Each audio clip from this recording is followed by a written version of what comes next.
वक्री शनिदेव किसी भी भाव में होंगे तो एक तरीके का वो परिणाम उनका मिलने लगता है। एक ऐसा परिणाम है जो मिलता ही मिलता है, वो किसी भी भाव में बैठे हों। वो क्या होगा?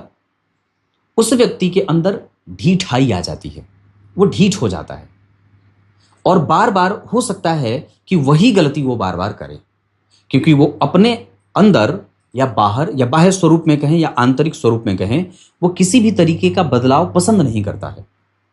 कर्म क्षेत्र में बैठे हैं वक्री होकर के तो काम को लेकर के ढीठ है, लग्न में बैठे हैं तो उसका व्यक्तित्व तो ढीठ, आपको कहते हैं ना बड़ा ढीठ आदमी है। तो ऐसा दूसरा एक और भी कि वो कई बार अपने पद और प्रतिष्ठा का गलत उपयोग भी करते देखा जाता है। जैसे दशम स्थान में अगर उच्च के शनि है और वक्री हैं तो हो सकता है कि वो व्यक्ति अपने पद प्रतिष्ठा का गलत इस्तेमाल करे, उसमें वो कई बार समझौता कर लेता है। घुसखोरी करनी हो तो भी कर सकता है। उच्च के हैं वक्री हैं तो मतलब वो कई बार संतुलन भी बना रहा है और कई बार उसमें वो नुकसान में भी जा रहा है। यहां पे दोनों को समझना होगा।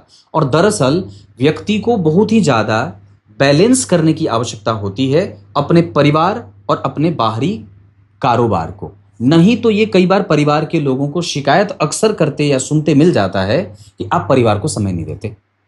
जिस व्यक्ति की कुंडली के लग्न में शनि होता है वो भी प्रायः ऐसी शिकायतें झेलता है या उसको मिलती हैं सुनने को कि आप परिवार को समय नहीं देते।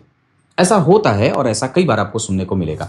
अपनी महत्वाकांक्षा पे हमें कई बार लगाम लगाने की आवश्यकता होती है, नहीं तो कई बार हम उस महत्वाकांक्षा की पूर्ति के लिए, ये वक्री शनिदेव के किसी भी भाव की बात कर रहा हूं, वो किसी भी हद तक व्यक्ति को गुजार देते हैं, किसी भी हद तक नीचे भी गिरा सकते हैं और किसी भी हद तक व्यक्ति से संतुलन बनवा सकते हैं या करवा सकते हैं।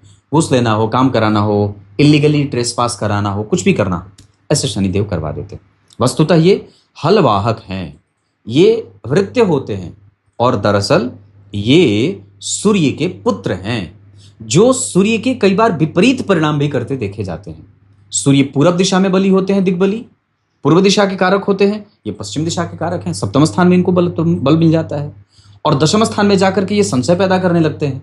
मतलब कई बार ये सूर्य की ही भांति परिणाम देने लगते हैं, क्योंकि सूर्य दिग्बली दशम स्थान में होते हैं दक्षिण दिशा में, और शनिदेव भी दशम स्थान में जाते हैं तो ये भी सोचते हैं कि मैं भी सूर्य के जैसा ही परिणाम करूं, लेकिन वो हो नहीं पाता।